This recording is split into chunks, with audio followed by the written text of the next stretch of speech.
Shalom a todos, bem-vindos ao canal Ouça a Torá. Vamos continuar a narração do Pirkei Avot com o capítulo 5, Mishnah 7. 8. Nunca faltou lugar para se prostrar à larga. 3 vezes no ano aparecerão todos os teus homens diante do Eterno, teu Deus, no lugar que Ele escolher, no templo de Jerusalém, na festa dos pães ázimos, Pessach, na festa das semanas, Shavuot, e na festa das cabanas, Sukkot. Mesmo se todo o povo de Israel entrasse no pátio do templo, havia lugar para eles. Segundo o Avot de Rabi Natan, A35, e continua. Quando as pessoas se levantavam ou sentavam, estavam tão apertadas que ninguém poderia colocar um dedo entre eles. Mas, ao se prostrarem, havia espaço suficiente equivalente à altura de um homem. O Magen Avot acrescenta que no Yom Kippur, quando o Kohen Gadol pronunciava o nome inefável do Todo-Poderoso, o tetragrama, o qual, após a destruição do templo, não é mais pronunciado como se escreve, e as pessoas se prostravam, então também o milagre da abertura de espaço se repetia. O Midrash relata que quando as pessoas se curvavam, havia um cúbito para cada lado de espaço, entre uma e outra, de modo que uma não pudesse ouvir a oração, as confissões de pecados, ou da outra, e a moral é clara. Quando nos sentirmos apertados e cercados, é hora de nos prostrarmos diante do Eterno. A oração pode fazer milagres. Na era messiânica, diz o profeta, uma criança as liderará. O que podemos aprender com uma criança que, quando está infeliz, chora pedindo ajuda dos pais? Façamos o mesmo. Peçamos ajuda ao nosso Pai, o Todo-Poderoso. Observemos que, quando se punham de pé para rezar, eles não tinham espaço livre, mas somente ao se prostrarem com humildade, ficar de pé sugere teimosia e desafio. As pessoas podem manter-se de pé quando se trata de seus privilégios e interesses, mas quando se prostram, ao ceder um pouco, passa a haver harmonia e conforto para todos. A palavra rehavim,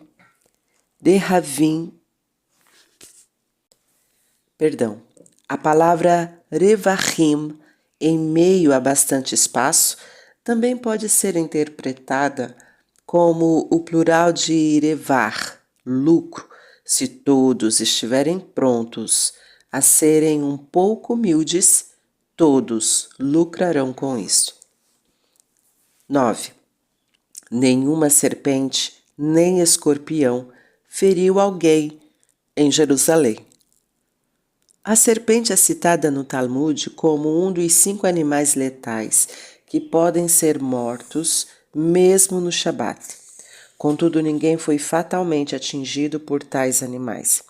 O Rabi Abraham Azulay observa que não está escrito não picou, mas sim não feriu, ou seja, mesmo sofrendo eventuais mordidas, ninguém morreu delas.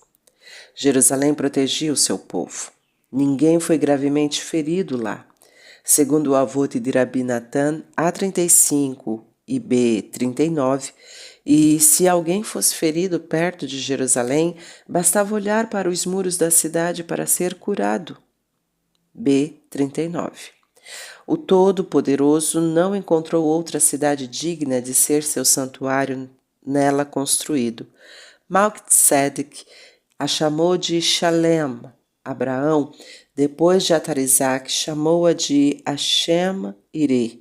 O Todo-Poderoso ficou então numa situação em que, para não desagradar a nenhum dos dois, combinou ambos os nomes, formando Yerushalayim, substituindo Ireh por Iru, seu equivalente numérico, e com o tempo converteu-se em Jerusalém.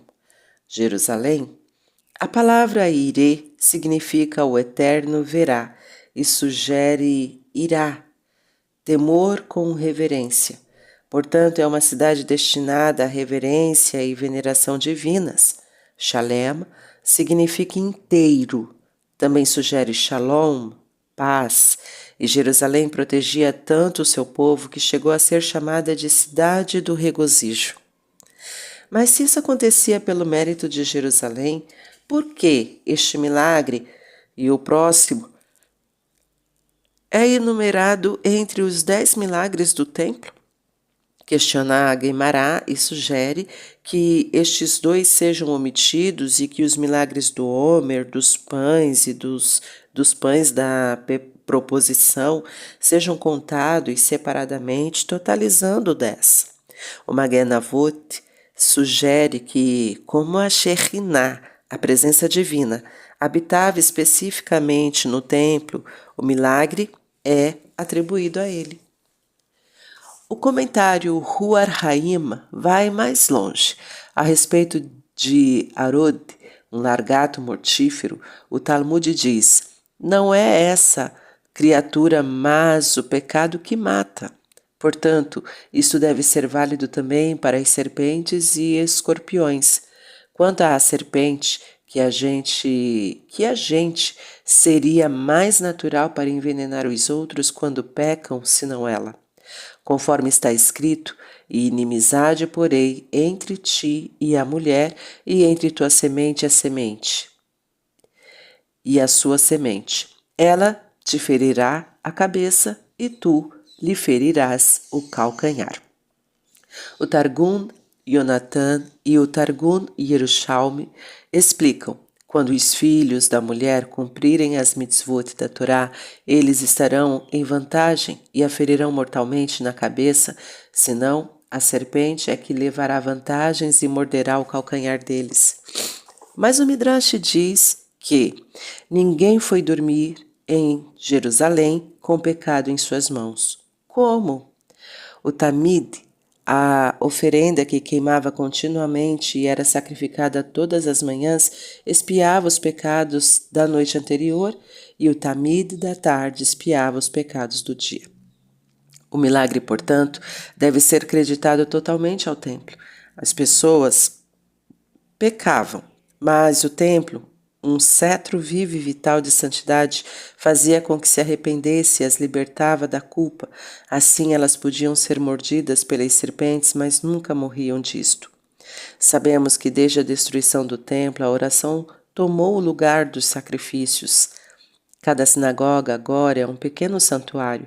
Onde quer que estejamos vivendo, sempre podemos encontrar na oração devotada, feita numa sinagoga autêntica e tradicional, a mesma purificação da culpa, que pode se acumular sem o nosso conhecimento, como cracas no casco de um navio.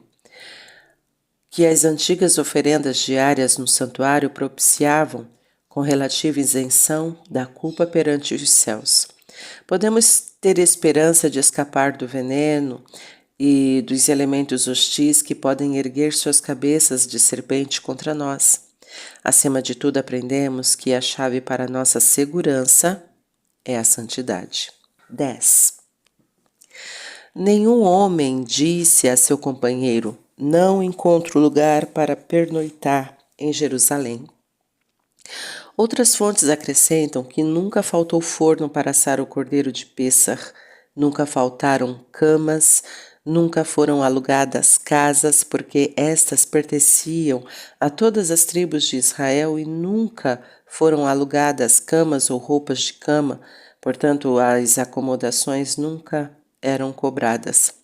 Para compensar os moradores permanentes pelo tempo, trabalho e despesas, as peles e couros dos sacrifícios do templo eram doados a eles.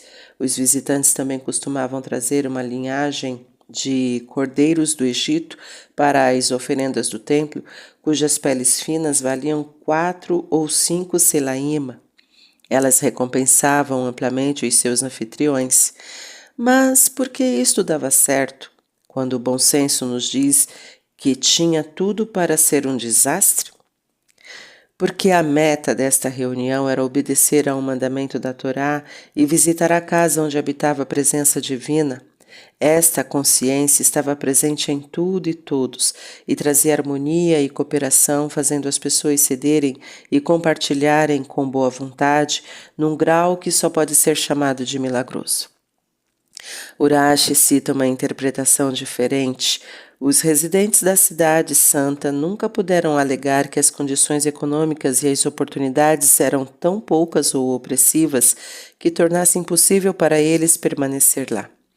Todos que permaneceram lá por um ano inteiro encontraram meios para se sustentar e ninguém se viu obrigado a recorrer à caridade. Isto também era por mérito do templo. Uma comunidade próspera mantinha a cidade bela e atraente, um centro cálido e prazeroso para onde todos queriam ir durante as 3 peregrinações anuais. E quanto mais próspera era a comunidade, melhor podia acomodar o grande número de visitantes que comparecia às festas citadas. Seja qual for a interpretação, a conclusão era a mesma: aproximar-se da santidade, trabalhar em prol do que é sagrado e observar os preceitos da Torá são a chave para afastar as dificuldades insuperáveis. Tudo que promovesse a santidade que o templo representava trazia harmonia e boa fortuna. Isto é especialmente válido hoje em dia. Se a Jerusalém de hoje não é a cidade sagrada do templo Israel, como Estado judeu, nos aproxima mais da era messiânica, do templo do futuro. Quem pode negar que a vida religiosa em Israel atinge a maior santidade do que na diáspora? Algumas mitzvot só podem ser cumpridas na Terra Santa, pois envolvem a terra em si. Outras podem ser observadas de modo muito melhor lá. Como os nossos sábios e estudiosos antigos sabiam, Israel está impregnada de santidade desde os tempos mais remotos.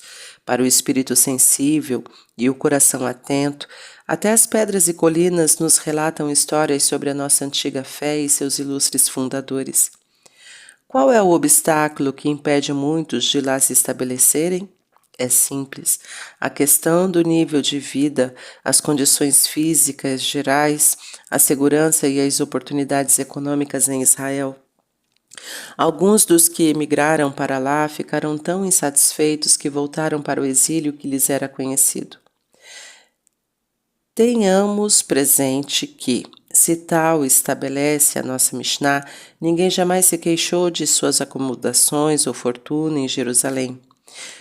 Isto não foi somente por obra de Deus. O povo cooperou e teve participação no milagre. Camas foram providenciadas, mas certamente não eram suntuosos apartamentos em hotéis de luxo. As pessoas dormiam sob um teto simplesmente, mas não havia serviço de quarto nem televisão. Estavam agradecidas por terem um lugar para realizar sua peregrinação sem grandes incômodos ou privações. Procuremos resgatar esta atitude dos Oleregel, peregrinos a Jerusalém, e fazer uma travessia semelhante até a Terra Santa, sobre a qual estão sempre os olhos do Eterno teu Deus. Como os nossos antepassados, tratemos de valorizar mais a Kedushá, santidade, da terra do que o seu nível de vida, e que ninguém diga Jerusalém me parece muito restrita, seus horizontes geográficos ou mentais são muito restritivos, ou a vida em Israel é demasiado limitada ou pouco satisfatória. Prefiro os conceitos mais amplos que de universalismo e cosmopolitismo que encontro na diáspora. Algum dia a pessoa que disse tais palavras poderá descobrir que elas são vazias. A nossa fé é antiga, enraizada e afirmada através das gerações. Somente nesta fé, com esta fé, construiremos o nosso destino que está estreitamente relacionado à terra que o Todo-Poderoso prometeu aos nossos patriarcas. Lembremos que o país não é só Israel, é a Terra Santa. Não pode ser avaliada por um padrão econômico foi um Moisés sábio e inspirado por Deus que disse: nem só de pão vive o homem. 10 milagres no templo sagrado. Considerando os milagres como um todo, notamos que eles lembram a vida no Éden, antes de Adão pecar e aprender que com o suor do teu rosto comerás pão. Até então ele simplesmente comia o fruto da árvore sem plantar. No templo, o pão da proposição estava sempre presente. Depois do pecado de Adão, a serpente e o ser humano se tornaram inimigos permanentes, cada um tentando matar o outro.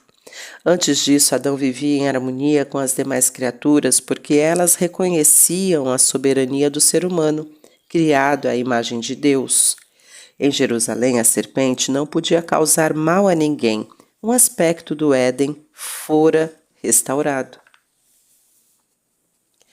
No Éden, Adão era imortal. No templo, a carne do animal não se decompunha nem estragava. Também ficavam inoperantes a chuva e os ventos, tudo sugerindo uma profunda harmonia, tal como no paraíso. A cooperação e harmonia entre as multidões de peregrinos também sugere um Éden. Segundo uma versão diferente da nossa Mishnah citada no Magen Avot, nenhuma mulher abortou devido ao olor da carne sagrada, porque algo que traz vida não pode causar a morte. A carne sagrada nunca se decompunha por causa da fragrância do Gan Eden, que aparentemente prevalecia naquele lugar. Nenhuma mosca foi vista porque os anjos ficavam indo e voltando. O Kohen Gadol nunca teve poluição noturna no Yom Kippur, porque então ele se tornava como os anjos. Nenhuma serpente ou escorpião jamais envenenou alguém por causa da admiração causada pela presença divina. Assim, temos o testemunho direto e as indicações de que as condições naturais no santuário eram parecidas com as do Jardim do Éden. A situação atual do ser humano neste mundo pode estar relacionada à expulsão do homem do paraíso, a qual, segundo comenta o Midrash, foi como uma carta de divórcio. Em hebraico, expulsão e divórcio têm a mesma raiz. Agora trabalhamos para obter o nosso pão de cada dia e nunca termos certeza de consegui-lo. Somos vulneráveis às forças naturais e nos defrontamos inevitavelmente com a morte. O Éden não conheceu nenhuma destas condições, mas o ser humano foi expulso de lá. O que fez o Todo-Poderoso no templo? Por assim dizer, restaurou um oásis de paraíso, algo que o ser humano ainda pode ter se obedecer ao Todo-Poderoso. Mas até aqui tudo soa como se o Todo-Poderoso tivesse escolhido criar este pedaço de paraíso para provar algo. No relato bíblico do Jardim do Éden, um dos seus nomes é Elohim, um Deus de justiça natural que segue a lei estrita, como também o faz a natureza. Quando Adão foi expulso por desobediência à lei, o templo representava uma obediência intensa, concentrada e contínua à lei divina. E durante o dia todo permanecia repleto de atividades para conseguir seu perdão, devido à proximidade entre o ser humano e Deus, as condições miraculosas tinham de existir. O Jardim do Éden não é um Shangri-La a ser descoberto por algum explorador intrépido, e sim algo que reaparece quando o ser humano obedece verdadeiramente ao seu Criador. O significado dos 10 milagres é que o ser humano pode recuperar o paraíso aqui na terra se escutar o Todo-Poderoso e assim desfizer a desobediência do Adão. É isto que esperamos e ansiamos na era messiânica, quando a humanidade e seu Criador ficarão muito próximos, por ter a humanidade aceito de modo suficientemente completo as suas leis, ética e moralidade. Então virá a era messiânica e as condições que Adão conheceu antes do seu pecado serão restauradas. A ausência de necessidades, vida longa e harmonia com a natureza, como disse o profeta. E o lobo viverá com o cordeiro, e o leopardo se deitará com o cabrito, e o bezerro e o filhote de leão caminharão juntos, e uma criança pequena os conduzirá. E a vaca e o urso pastarão juntos, seus filhotes se deitarão juntos, e o leão, como o gado, comerá feno, e o menino lactante brincará no ninho da áspide, e o recém-desmamado porá a mão na toca da víbora. Eles não ferirão, nem destruirão em toda a minha santa montanha, pois a terra estará cheia do conhecimento do Eterno, como as águas recobrem o leito do mar. Fim desta Mishnah. Tá gostando do conteúdo do canal? Então curta, comenta, compartilha. Se ainda não é inscrito, se inscreve, ativa o sininho e fica por dentro das novidades. Shalom a todos!